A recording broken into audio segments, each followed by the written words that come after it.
O Terceiro Reich produziu as armas mais avançadas do mundo durante a Segunda Guerra. Mas por que mesmo assim a bandeira soviética terminou hasteada no Reichstag? Nem sempre uma guerra é vencida no campo de batalha. E no caso dos alemães, erros em seu planejamento e produção interna lhes custou a guerra. Durante a Segunda Guerra Mundial, os nazistas produziram as armas mais maravilhosas do mundo, as chamadas Wunderwaffen, que chegavam mesmo a desafiar a compreensão da engenharia humana. Porém, esse excesso de perfeição que eles buscavam foi exatamente o que causou a sua ruína.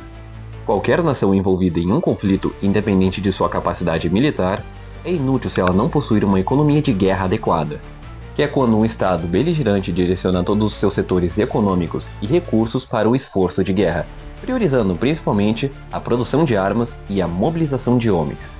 Para entender por que a Alemanha perdeu, precisamos parar de olhar para os canhões e começar a olhar para os livros de contabilidade. Na Segunda Guerra Mundial, a Alemanha cometeu o erro estratégico de tratar tanques de guerra como joias de engenharia, enquanto os aliados os tratavam como produtos de consumo em massa. O Panzerkampfwagen V, ou mais comumente chamado Panther, era no papel um dos melhores tanques da guerra, mas sua produção era um pesadelo econômico. Ele exigia cerca de 150 mil horas de trabalho para ser concluído. Em contraste, o T-34 soviético foi simplificado ao extremo. As soldas eram brutas. O conforto da população era inexistente, mas ele era funcional. Os soviéticos conseguiram reduzir o tempo de produção para cerca de 8 mil horas por unidade. Aqui, a economia era brutal. Para cada unidade de Panther que a Alemanha entregava, a União Soviética sobrepunha com mais de 10 unidades do T-34. No campo de batalha, a tecnologia alemã podia vencer o duelo, mas o esforço de guerra industrial russo vencia toda a campanha por exaustão. Mas a matemática da derrota alemã ia muito além da eficiência das fábricas. Era uma questão de escala humana e geográfica. Precisamos olhar para os números frios. Em 1941, a população da União Soviética sobrepunha em quase 3 vezes a população da Alemanha. Isso não significava apenas mais soldados na linha de frente, mas uma reserva quase inesgotável de mão de obra para as indústrias que haviam sido movidas para além dos montes rurais, longe dos bombardeios alemães. Em suma, enquanto a Alemanha tentava manter uma economia de luxo militar, com a mão de obra especializada e mais tarde de forma cruel e ineficiente com trabalho escravo, os Estados Unidos e a União Soviética operavam em uma escala continental. Para se ter uma ideia da disparidade industrial, a produção de aço dos aliados era cerca de 4 vezes maior que a do eixo. Em termos de aviação, enquanto a Alemanha lutava para produzir mais de 36 mil aviões em seu melhor ano, em 1944, os Estados Unidos sozinhos produziram quase 100 mil unidades no mesmo período. A estratégia alemã de criar superarmas era, na verdade, uma tentativa desesperada de compensar essa inferioridade numérica e industrial. Eles sabiam que não podiam vencer uma guerra de atrito contra gigantes. O plano era uma vitória rápida através da Blitzkrieg. Quando a guerra se tornou longa, a tecnologia alemã, por mais brilhante que fosse em engenharia, tornou-se apenas uma nota de rodapé diante do rolo compressor industrial aliado, que esmagava Berlim não com qualidade superior, mas com uma quantidade que a Alemanha jamais poderia igualar. Mas esse não foi um dos únicos problemas.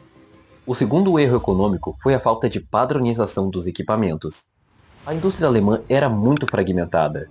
Diferentes empresas como Porsche, Henschel e MAN competiam por contrato, criando dezenas de variantes e modelos diferentes para a mesma função. Isso criou o que os historiadores chamam de pesadelo logístico. Se um Tiger I quebrasse na lama da frente oriental, ele precisaria de peças que eram muito diferentes da de um Panzer IV ou de um Stug III. Já os americanos aplicaram a filosofia de Henry Ford. O M4 Sherman não era o tanque mais potente, mas suas peças eram intercambiáveis.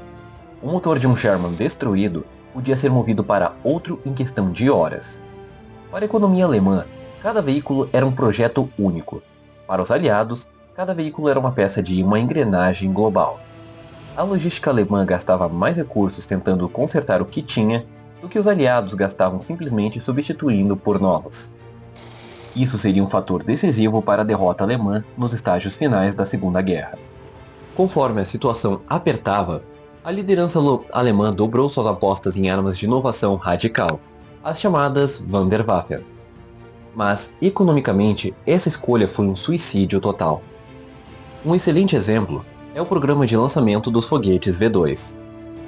Ele é considerado um dos maiores exemplos da engenharia militar, o primeiro objeto a tocar o espaço. Porém, cada lançamento de um foguete V2 custava uma fortuna em álcool combustível derivado de batatas que poderiam estar sendo usadas para alimentar a população, junto com metais raros. Além disso, o custo total do programa do foguete V2 conseguiu superar o do projeto Manhattan dos americanos. A diferença entre eles é que o projeto Manhattan resultou em uma arma que encerrou a guerra. Já as V2, embora aterrorizantes, mataram muito menos pessoas do que os trabalhadores escravos que morreram para produzi-las. Foi um investimento bilionário sem retorno estratégico, drenando recursos que deveriam ter ido para a produção de aviões de caças convencionais para defender as fábricas alemãs dos bombardeios. Um outro exemplo é o caça-jato Me-262. Embora revolucionário, chegou tarde e em números insuficientes, e quando chegou, foi vítima da indecisão. Hitler queria que ele fosse um bombardeio, anulando sua maior vantagem, que era a velocidade de interceptação. A tecnologia alemã buscava a arma mágica que venceria a guerra sozinha, enquanto os aliados focavam na tecnologia que vencia batalhas todos os dias. De nada adianta você ter o motor mais potente do mundo se você não tiver o combustível para poder girar a ignição. Esse foi o golpe final na tecnologia alemã. A estratégia de guerra da Alemanha dependia exclusivamente de conquistas rápidas para alcançar poços de petróleo abundantes, como os do Cáucaso. Quando essas campanhas falharam no início de 1943, a inovação se tornou um fardo. Em 1944, a disparidade econômica atingiu seu ápice. Enquanto os aliados dispunham de um suprimento quase ilimitado de petróleo vindo das Américas, a Alemanha dependia inteiramente de carvão liquefeito e refinarias sintéticas. Quando os aliados passaram a se concentrar na destruição dessas refinarias inteiramente, a superioridade tecnológica alemã evaporou. Tanques Tiger II, máquinas de 70 toneladas quase imbatíveis em combate direto, estavam sendo abandonados por suas tripulações em perfeitas condições, simplesmente porque o tanque de combustível estava vazio. Era muito comum começar a ver suas torres serem usadas como posições de defesa estática do que móveis. A economia de guerra aliada não destruiu apenas as máquinas alemãs. Ela secou as vias que as mantinham vivas. A história da tecnologia militar alemã na Segunda Guerra Mundial é um exemplo poderoso dos limites da engenharia. Inovação sem escala e tecnologia sem logística são mais um caminho caro para a derrota. Os alemães tentaram vencer uma guerra do século XX com uma mentalidade de precisão quase inteiramente do século XIX, enquanto os aliados como Estados Unidos e União Soviética abraçaram a brutalidade da produção em massa. No fim, o que venceu a guerra não foi o melhor tanque, mas sim o sistema econômico que conseguia colocar o tanque bom o suficiente no campo de batalha, repetidamente, até que o inimigo não tivesse mais recursos para reagir. As famosas Wunderwaffen hoje são umas peças de museu que nos fascinam, mas na época foram um símbolo de uma estratégia que ignorou a realidade dos números. A guerra não foi decidida por um gênio em um laboratório, mas pela força esmagadora das linhas de montagem. Mas e você? Acha que se a Alemanha tivesse focado em produzir modelos mais simples, como o Panzer IV, ao invés de investir em supertanques, o resultado da guerra na Europa poderia ter sido diferente? Ou a disparidade industrial dos aliados era realmente intransponível? Comente sua visão abaixo e não se esqueça de se inscrever para mais análises profundas aqui no Ecos da História Militar.